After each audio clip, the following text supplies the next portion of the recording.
অনেক দিন পর বাড়িতে যাচ্ছি, দীর্ঘ 5 মাস পর। কিছু টাকা ব্যাংকে জমাই, সেই শখের ব্যাংকটি আজকে কেটে ফেললাম। সেখানে অনেক টাকাই জমা হয়েছে, সেই ব্যাংকটি খুলে কিছু একটা করব।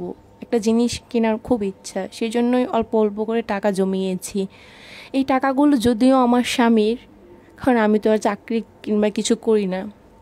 যাই হোক, সে আমাকে অল্প অল্প করে যা টাকা দিত তাই আমি ব্যাংকে ফেলে দিতাম, বা মাঝে মাঝে তার থেকে নিতাম, চেয়ে নিতাম যে আমার ব্যাংকে টাকা ফালাও, আমার ব্যাংকে অনেকদিন টাকা পড়ে না। এভাবেই জমিয়েছি। কিন্তু কথা হচ্ছে কি, আসলে কিছু স্বামী আছে যারা বউদের হাতে টাকা দিতে চায় না।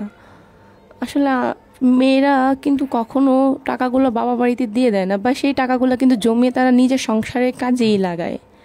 এই জিনিসটা কিন্তু কিছু পুরুষ বুঝে না। একটা মেয়েরও কিন্তু শখ থাকে যে আমি কিছু টাকা জমাবো, একটা জিনিস কিনবো। আমার আমার আমি যেহেতু যেহেতু প্রত্যেকটা মেয়ে সংসারের জন্য পুরোটা সময় ব্যয় করে, তাই আমাদের উচিত কিছু টাকা মানে বউদের হাতে দেওয়া। মানে কিছু স্বামীর উচিত, কিছু স্বামী না, প্রতিটা স্বামীরই উচিত তার বউকে কিছু না কিছু করে অল্প অল্প টাকা দেওয়া।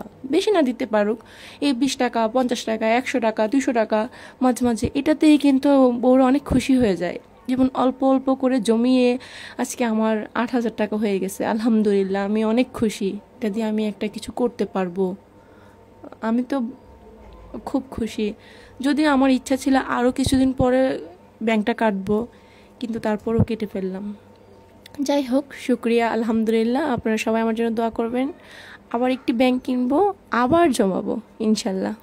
ধন্যবাদ সবাইকে আমার সম্পূর্ণ ভিডিওটি দেখার জন্য। সাথেই থাকবেন। আসসালামু আলাইকুম।